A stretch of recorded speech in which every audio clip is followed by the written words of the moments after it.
नमस्कार, एक बार फिर से आप सभी का सी न्यूज भारत में स्वागत है। मैं हूं आपके साथ ज्योति श्रीवास्तव। मध्य प्रदेश उत्तर प्रदेश की सीमा पर स्थित सोहागी पहाड़ इन दिनों परिवहन विभाग की कथित अवैध वसूली और उसके विरोध में उठे जन आक्रोश के चलते चर्चा में है। त्योतर से समाजसेवी और सेवानिवृत्त आर्मी कमांडो अरुण गौतम ने रीवा में पत्रकारों से रूबरू होकर आरटीओ विभाग के वसूली तंत्र का कच्चा चिट्ठा खोला। अरुण गौतम का आरोप है कि सोहागी चेकपोस्ट पर परिवहन विभाग उड़नदस्ता टीम के साथ 7 से 8 गैर वर्दीधारी लोग तैनात रहते हैं। ये लोग ट्रक ड्राइवरों को रोककर उनसे प्रति चक्कर 3 से 4 हजार रुपए की अवैध मांग करते हैं। बीते शुक्रवार की रात जब ड्राइवरों ने गौतम को फोन कर अपनी व्यथा सुनाई तो वे ग्रामीणों के साथ मौके पर पहुंचे। उन्हें देखते ही वसूली कर रहे लोग भागने लगे, जिनमें से कुछ पास की झोपड़ियों में छिप गए। मौके पर एक व्यक्ति को पकड़ा गया जो खुद को आरटीओ से जुड़ा बता रहा था, लेकिन वह ना तो वर्दी में था और ना ही उसके पास कोई वैध पहचान पत्र था। अरुण गौतम का आरोप है कि भ्रष्टाचार को उजागर करने और ट्रक ड्राइवरों का साथ देने के कारण प्रशासन ने उन पर शासकीय कार्य में बाधा डालने की धाराओं के तहत मामला दर्ज कर लिया है। उन्होंने इसे पूरी तरह से विभाग की बदले की कार्यवाही करार दिया है। भ्रष्टाचार को उजागर करने के बाद परिवहन विभाग ने जवाबी कार्यवाही करते हुए अरुण गौतम और उनके साथियों के खिलाफ शासकीय कार्य में बाधा डालने की धाराओं के तहत मामला दर्ज कराया है। वहीं वसूली से तंग आकर सैकड़ों ट्रक ड्राइवरों ने नेशनल हाईवे 30 पर करीब 2 घंटे तक चक्का जाम किया। ड्राइवरों का स्पष्ट आरोप है कि सही कागजात होने के बावजूद उन्हें घंटों रोका जाता है और पैसे न देने पर बदसलूकी की जाती है। कमांडो अरुण गौतम ने प्रेस वार्ता में चेतावनी दी है कि एफआईआर से वे डरने वाले नहीं हैं और आरटीओ केस गुंडागर्दी और वसूली वाले मॉडल को बंद कराने के लिए वे आंदोलन और तेज करेंगे और जल्द ही इस मामले को लेकर उच्चाधिकारियों और सरकार तक अपनी बात पहुंचाएंगे। क्या हुआ? हटाइए, फेंकवा दीजिए वहाँ। क्यों लगा? जो मंत्री मिनिस्टर लगाया हो, सुनो, जो अधिकारी लगाया हो, जो मंत्री मिनिस्टर लगाया हो, बताइए, उसको बुलाइए, मेरे से बात करें, मैं उससे बात करूं। अभी हजार आप हमको आप है कौन? आप सरकारी गाड़ी में कैसे बैठे?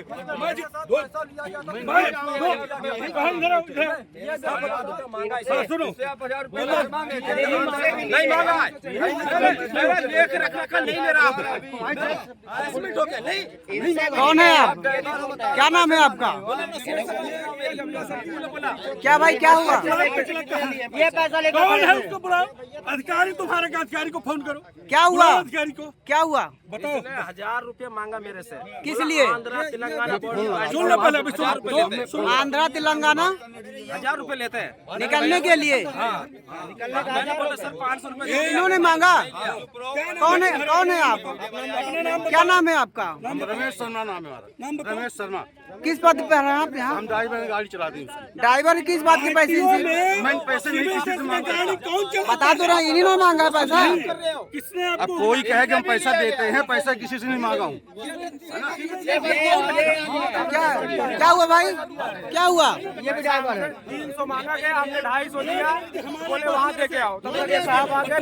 पत्रकार जी, कौन मांगा पैसा? कौन लिया पैसा? देखो, भाग गए। ये हमारे पास फोन लगाए, इनको मैं बोला आप रुकिए जब तक मैं नहीं आ जाता, इसलिए सब रुके थे। ठीक है, यहाँ कितने लोग अभी मौजूद हैं? यहाँ कितने लोग मौजूद हैं ड्यूटी में? हमको ये बताइए पहले। 300 इनसे ले रहे थे भैया, हमेशा मेरे को उसका आदेश चाहिए। जो व्यक्ति आपको बोला है कि आरटीओ की गाड़ी आप सिविल ड्रेस में चलाएंगे और आप गुंडा टैक्स वसूलेंगे, हमको बताइए। हम किसी से पैसे नहीं लेते। देखिए, फैसला वही होगा। या तो ये बताइए, आपके अलावा यहाँ कितने लोग मौजूद हैं? आपके अलावा ड्यूटी यहाँ पर मैं मौजूद नहीं, ये साहब आ गए खड़े। आप क्या नाम है आपका? पूरा नाम बताइए। किस पद पर हैं आप? आरक्षक। तो यहाँ कितने लोग मौजूद हैं यहाँ पर ड्यूटी में? 6 लोग होमगार्ड का स्टाफ है। 6 लोग। हाँ। क्या क्या नाम है जो यहाँ मौजूद है ड्यूटी में? क्या क्या नाम है उनका? उसमें फाइल में देखना पड़ेगा। देख लीजिए। क्या बताइए, इनको किसने रखा है? मैं रुके पहले, इनको किसने रखा है? अब आप अपने पूछा हूँ, अपने कोई आसान रही, इनको किसने रखा है मुझे बता दो।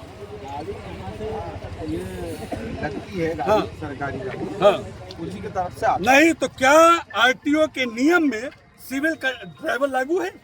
आपको पता है पूरा आरटीओ का नियम एक लाइन पढ़ के आया हूँ, तब कमांडो यहाँ पर आया, दोबारा इससे नहीं आया।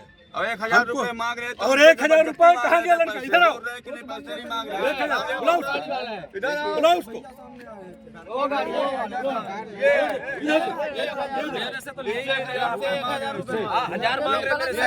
हमने बोला 1000 में 100 कम कर दो, 900 दे दो। अगर ऐसा करो पूरी गाड़ी अभी यही जब्त करा के तलाशी करवाऊंगा, पूरी गाड़ी तलाशी करवा दूंगा, पूरी गाड़ी तलाशी करवा दूंगा। पैसे नहीं लिए तुमको पता है विधानसभा क्षेत्र कमांडो का जन्मभूमि है और यहाँ पर मेरा खून बहेगा तभी तुम्हारा वसूली चलेगा। अगर मैं जिंदा हूँ तो वसूली नहीं चलेगी। नहीं कैसे गलत बोलो? चोर कैसे हमारे सामने गलत बोलेगा? हमारे सामने ईमानदार आदमी बोलेगा। चोर की क्या औकात है? हमारे क्या बोलेगा? 4 लोग बोल रहे हैं, झूठ बोल रहे हैं आपके आगे। ड्राइवर लोग बोल रहे हैं, झूठ बोल रहे हैं। अरे आप उससे तो नहीं लिए, मैं तो विरोध यहाँ करने आया हूँ। जी बताइए, पत्रकार वार्ता का आयोजन किया किस संदर्भ में? सबसे पहले आज जितने भी आप सभी चैनल के पत्रकार बंधु हैं, सबको मैं सादर नमस्कार करता हूं। और पत्रकार वार्ता जेल से जब मैं बाहर आया था तब किया था, और आज फिर क्योंकि जब कोई विषम परिस्थितियां आती हैं तो पत्रकार ही जो चौथे स्तंभ हमारे भारत के हैं, तो वही एक ऐसा माध्यम होता है कि जिनके माध्यम से हम अपनी आवाज या जनता की आवाज मंत्री, मुख्यमंत्री, प्रधानमंत्री सबके पास पहुंचा सकते हैं। शासन प्रशासन तक जो भी नेतृत्व होता है वो आवाज पहुंचाते हैं। पत्रकार वार्ता करने का कारण सिर्फ ये है कि 13 फरवरी 2026 को दिन शुक्रवार को सोहागी आरटीओ चेक पॉइंट है जो, वहाँ की घटना मेरे पास आई और मैं स्थल पर स्वयं गया। ड्राइवरों ने फोन किया, मैं स्थल पर गया। वहाँ जाने के बाद जब देखा तो वहाँ पर आरटीओ के दलाल बोले या ये यूँ बोले कि वो आरटीओ के गुंडे, और वहाँ पर ड्राइवरों से जबरन वसूली करते हैं। जैसे ट्रक खड़ा करवा लिए, पैसा नहीं है, मोबाइल तोड़ देते हैं, उनके साथ मारपीट करते हैं, वीडियो भी नहीं बनाने देते और जबरन चलान भी करते हैं फोटो खींच करके। अगर मान लीजिए कोई अगर हमने फोन कर दिया कि भाई ये क्या आप लोग कर रहे हो, तो फोटो खींच करके चलान कर देंगे। हम उस दिन वहाँ रास्ते से गुजर रहे थे, मैं वहाँ पर रुका और रुकने के बाद जब हमने देखा कि वहाँ पूरा भीड़, जितने ट्रक थे वो ट्रक सब लगे हुए थे, मैं उतर करके गाड़ी से गया। मैं बोले क्या चल रहा है यहाँ पर? बोले कि सर यहाँ पर हमारे से 1000 रुपये लिया, कोई बोल रहा है कि 2000 रुपये लिया। तो जो सिविल के 2 गुंडे थे, एक को हमने पकड़ा, पकड़ने के बाद वो भाग रहा था, उसको मैं जबरदस्ती, आप देखे होंगे वीडियो में कि मैं उसको जबरन पकड़ा, और पकड़ने के बाद हमने उसको बोला कि आप ये है वो गुंडा, पहला गुंडा ये। हमने उनसे पूछा, फिर ये गुंडा जब चला गया, ये गुंडा आप देख सकते हैं, पूरा वीडियो आप सब देखे होंगे क्योंकि आप लोगों ने कई चैनलों में इसको प्रसारित भी किया है और पूरा वीडियो इसका बना हुआ है घटनाक्रम। और दूसरा गुंडा दूसरा है जिसका नाम वो बता रहा है कि मैं रमेश शर्मा हूँ, जबकि वो कुछ उसका नाम है ठाकुर है, लेकिन वो अपने नाम भी छुपा रहे हैं। और इसके बाद एक ने पहाड़ जंप मार करके उधर भागा, 5-6 थे, सब अफड़ा तफड़ी बच गए, सब भागे। पुलिस वहां पर मौके पर थी, पुलिस पूरा सब घटना का क्रम देखती रही। और बड़ी बात यह है कि हमारे से पहले पुलिस वहां पर पहुंची मिली। हमने से सवाल किया, जो वहां का एक आरटीओ का कर्मी था, सिपाही था, उससे हमने पूछा कि भाई किसके आदेश से ये यहाँ पर रह रहा है? एक सरकारी गाड़ी में, आरटीओ की गाड़ी में एक अनथाइज व्यक्ति, जिसका न आरटीओ में कहीं कोई पद है न कोई जगह है, वो व्यक्ति वहां पर सिर्फ ड्राइवर के सीट में बैठ करके एक थैला बगल में रखता है, उसमें पैसा उगाही करता है और कम से कम 15 से 20 लाख रुपए प्रतिदिन का वसूल। इसका विरोध एक बार हमने फिर शिकायत मिला था 19 जून को किया था, 19 जून 2025 को हमने वहां पर आंदोलन किया था और आंदोलन के माध्यम से सरकार को चेतावनी दिया था कि जब या तो आप क्लियर कर दीजिए कि हमने चेक पॉइंट हटाया नहीं है, चेक पोस्ट नहीं हटाया है हमने, और इसको गोरख धंधा बना दिया है और हमने लूटने का एक नया तरीका, नया फंडा अपना दिया है। अगर यह सरकार ये स्पष्ट कर दे, आदेश कर दे तो हम लोग नहीं बोलेंगे, परंतु अगर हाथी का दांत खाने का कुछ और, दिखाने का कुछ और, अगर ऐसा रहेगा तो कमांडो अरुण गौतम इसका विरोध किया है और करेगा। हमारा मेन वजूद ये है। इतना वीडियो बनने के बाद आप सब देखे हो, आरटीओ का एक सबसे बड़ा सरगना है रवि मिश्रा करके, वो कई लोगों से मैसेज दिया, हमारे पास है सारा चीज, कि हम 50 लाख रुपए प्रतिदिन कमाते हैं, एक दिन का कमांडो के नाम हम कर देंगे। कई बार, एक बार हमारे से व्हाट्सएप कॉलिंग किया तो बोला कि ट्रक चढ़ने में टाइम नहीं लगता। मैं बोलता हूं कि वो ट्रक का ड्राइवर तो आप पैदा करो जो कि कमांडो के छाती में ट्रक का चक्का चढ़ाएगा। मैं भी तो जानना चाहता हूं कि जो व्यक्ति अगर जिसके लिए दिन रात लड़ाई लड़ रहा है भ्रष्टाचार, अनियमितता के खिलाफ, अगर वो हमारे साथ ऐसा करेगा तो हम डरने वाले नहीं हैं। 2005 में दुश्मन की गोली का शिकार हुआ, 180 फीट नीचे, 32 घंटे बाद होश, 7 घंटे बाद फौज ने मुझे सर्च ऑपरेशन में ढूंढा और हॉस्पिटल में जब मैं मिला तो मैं बोला हॉस्पिटल में कैसे हूं? मैं वही कमांडो, वही फौजी और वही जज्बा है और वही ताकत रखता हूं। रवि मिश्रा, मैं आपके चैनल के माध्यम से पूछना चाहता हूं, मुझे बताइए 10 साल की नौकरी में इन्होंने अरबों का संपत्ति अर्जित किया है। ये उगाही का एक रैकेट चला रखे हैं और वो रैकेट इनका इतना बड़ा है कि 4 बॉर्डर, इसके बाद 3 उड़न दस्ता, इनका अगर आय से ज्यादा संपत्ति है। आपको मैं आप लोगों के चैनल के माध्यम से मैं सरकार को भी बताना चाहता हूं कि वही विभाग है जिसके सिपाही जैसे पद में रहते हुए व्यक्ति के घर से 52 किलो सोना बरामद हुआ है। वो तो धन्य है पत्रकार बंधु हमारे, कितने प्रकाशित आप लोग किए, तब जाकर के ये लोगों के निगाह में आया, सरकार को भी थोड़ा सा उसकी नींद खुली।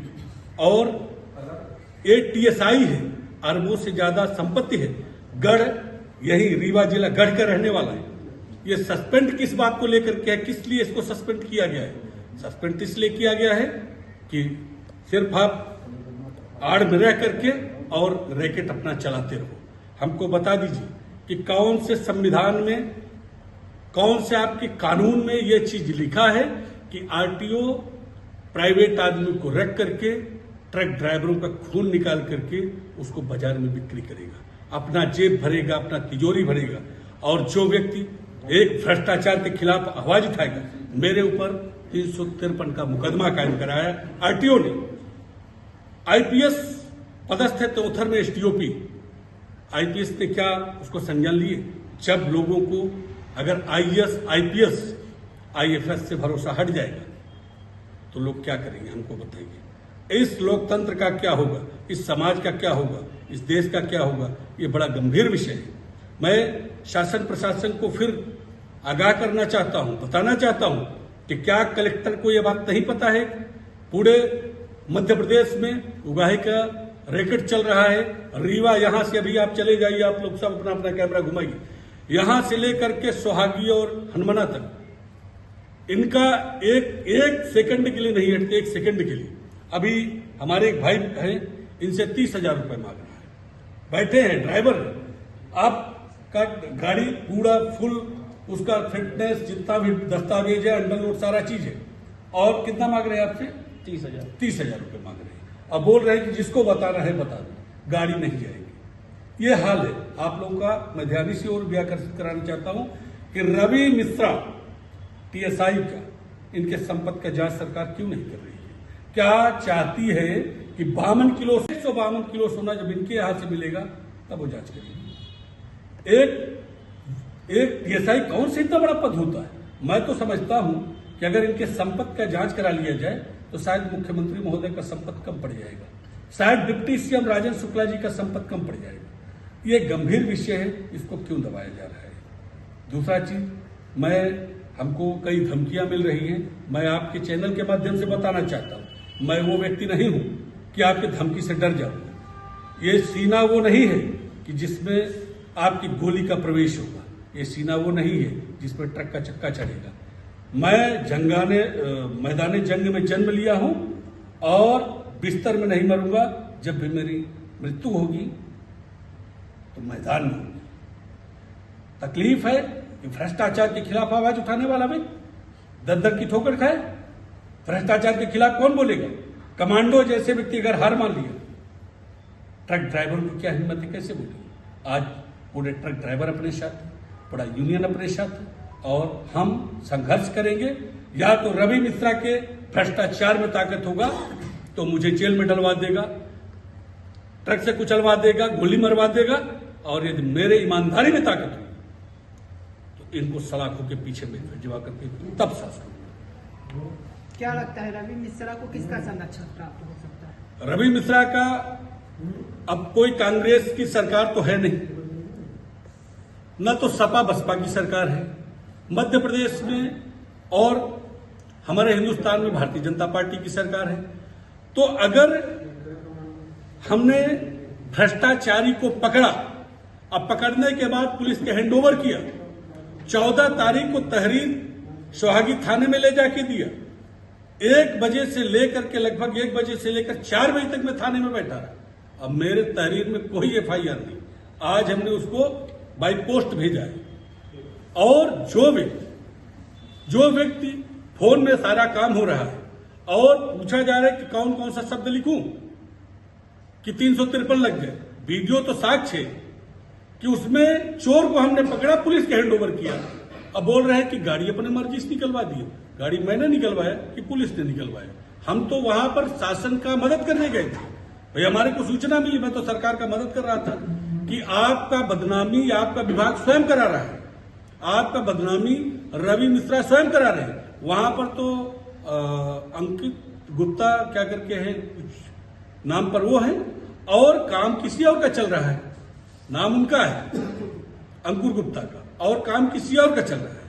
तो मैं सरकार को ये बताना चाहता हूं, आप जो अभी हमारे सवाल किए कि किसका संरक्षण प्राप्त है, तो अगर सरकार हमारे खिलाफ उल्टा 353 का मुकदमा लिखवा रही, मुकदमा मैंने सरकारी काम में बाधा पहुंचाया कि हम सरकारी नौकरी करने वाले सरकारी काम में बाधा पहुंचा रहे हैं। हम तो सरकार का मदद करने गए थे, हम सरकार का मदद करते हैं और सरकार का मदद करेंगे। हम संविधान को मानते हैं, कानून को मानते हैं, उसके दायरे में आपको पता होगा कि यही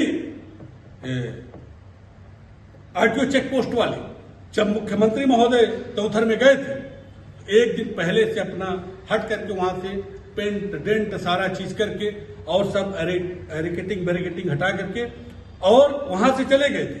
हमारे पास प्रमाण है। और उस दिन RTO बैरियल में मैं पूरी रात बैठा रहा और देखता रहा। दूसरे दिन भी था, हमने देखा कि भाई अब कहां चले गए RTO चेक पोस्ट वाले, भाई अब तो इनको आना चाहिए, लेकिन ये उस टाइम पर नहीं थे। और जैसे मुख्यमंत्री महोदय चले गए वैसे फिर इनका ये धंधा शुरू हो गया। तो मैं सरकार से सवाल करता हूं कि आखिर किसका संरक्षण है? संरक्षण ये देखिए, जहां वो ट्रक ड्राइवरों के लिए आजादी के नारे लगाते दिखे, जाओ जाओ आजादी है, RTO चेक पोस्ट वीरान पड़ा है, न कर्मी है न वसूली। बताया जा रहा है कि CM मोहन यादव के दौरे से पहले ये बड़ी कार्रवाई हुई है। देखें गौतम जी, अभी हाल में ही आपने अभी बताया कि आप कांग्रेस पार्टी की तरफ से हैं, और तो क्या आपकी ये व्यक्तिगत लड़ाई है या फिर आप ड्राइवरों के हित के लिए कर रहे हैं? देखिए, हमारा व्यक्तिगत ना तो हमारा कोई ट्रक है, ना हमारा कोई बिजनेस है, ना हमारा कोई व्यापार है। हम पेंशन पाते हैं 24 कैरेट, 24 कैरेट का मैं पेंशन पाता हूं। और कोई माइक के लाले नहीं बोलने वाला है कि कमांडो ने कभी किसी का 1 कप चाय भी पिया हो।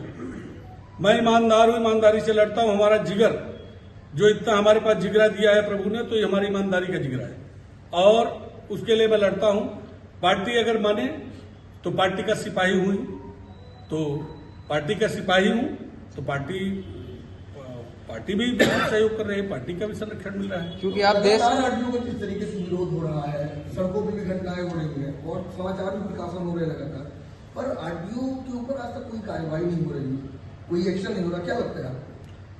मैं पहले ही बता दिया कि अगर मध्य प्रदेश सरकार ईमानदार का कठपुतला है, अब बोलते ईमानदारी का ढिढोरा पीटती है, इससे बड़ा भ्रष्टाचार और क्या देखने को मिलेगा। जो प्रत्यक्ष है, प्रत्यक्षदर्शी है, जो स्पष्ट रूप से दिख रहा है, अगर उस पर भी मध्य प्रदेश सरकार की मेहरबानी है। हम सबसे बड़ी बात यह मानते हैं कि डिप्टी सीएम हमारे रीवा के रहने वाले, और डिप्टी सीएम इस पर क्या कार्रवाई करते हैं। आज मैं 4 दिन से लगातार सिर्फ यही देख रहा हूं कि डिप्टी सीएम हमारे क्या कर रहे हैं। मुख्यमंत्री महोदय भोपाल बैठते हैं, डिप्टी सीएम तो यहां भी रहते हैं। मेरे ख्याल से आप लोग भी कोई, अभी मैं देखा था 2 दिन पहले इंटरव्यू लेने गया था तो बोले हमको जानकारी नहीं। मैं अभी आपके चैनल के माध्यम से, जिसको जानकारी ना हो वो सबको जानकारी मैं आपके चैनल के माध्यम से दे रहा हूं। आज के बाद ये नहीं बोलेंगे कि हमको जानकारी नहीं है, ये बताएंगे या तो स्पष्ट कर दे सरकार कि ये हाथी का दांत नहीं है, ये ओरिजिनल है, मैं वसूली करवाता हूं। सरकार अगर ये बोलते मैं वसूली करवा रही हूं तो हमको कोई दिक्कत नहीं। और अगर सरकार ईमानदारी का ढिढोरा पीटती है तो फिर ये बताए कि सरकार हम चलाने में सक्षम नहीं है। जब तक ट्रक ड्राइवरों का खून नहीं निकालेंगे, जब तक हम अवैध वसूलियां नहीं करेंगे, जब तक हम भ्रष्टाचार, चाहे वो तहसील स्तर में हो, चाहे वो अधिकारी स्तर में हो, जब तक हम भ्रष्टाचार से पैसा नहीं उगाएंगे तब तक हम सरकार चलाने में सक्षम नहीं रहेगी। ये बिल्कुल क्लियर करते तो हम विरोध करना बंद कर देंगे।